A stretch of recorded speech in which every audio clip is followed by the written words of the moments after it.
আজকে আমরা বানানো শিখব পনির নবরত্ন রেসিপি। পনির নবরত্নর জন্য আমাদের লাগবে প্রথমেই বিন, কড়াইশুঁটি, ফুলকপি, গাজর, আলু, লাল হলুদ সবুজ ক্যাপসিকাম এবং টমেটো।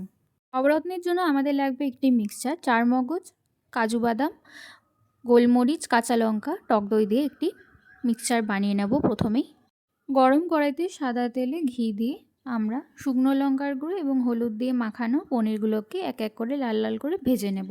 ভেজে নুন গরম জলে ভিজিয়ে রেখে দেব যাতে পনিরগুলো সফট হয়ে যায়।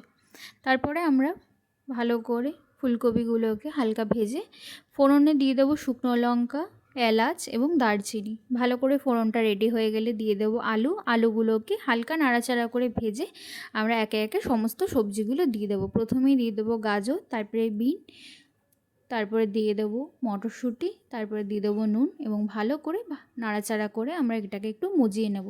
তারপরে দিয়ে দেবো কেটে রাখা টমেটো, দিয়ে ভালো করে আবারও নাড়াচাড়া করে দিয়ে দেবো আমরা সামান্য পরিমাণে জিরা গুঁড়ো, ধনে গুঁড়ো এবং গরম মশলা গুঁড়ো দিয়ে ভালো করে নাড়াচাড়া করে নেব। নাড়াচাড়া করার পরে আমরা এখানে দিয়ে দেব ফুলকপি এবং লাল হলুদ সবুজ ক্যাপসিকামগুলো দিয়ে ভালো করে নাড়াচাড়া করব কিছুক্ষণের জন্য।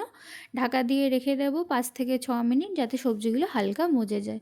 সবজিগুলো হালকা মজে গেলে আমরা দিয়ে দেবো এখানে মিক্স করে রাখা পেস্টটা, দিয়ে ভালো করে নাড়াচাড়া করে দিয়ে দেবো সামান্য পরিমাণে জল এবং পনিরগুলো আমরা নুন গরম জলে ডুবিয়ে রেখেছিলাম ভালো করে চেকে আমরা কড়াইয়ের মধ্যে দিয়ে দেবো।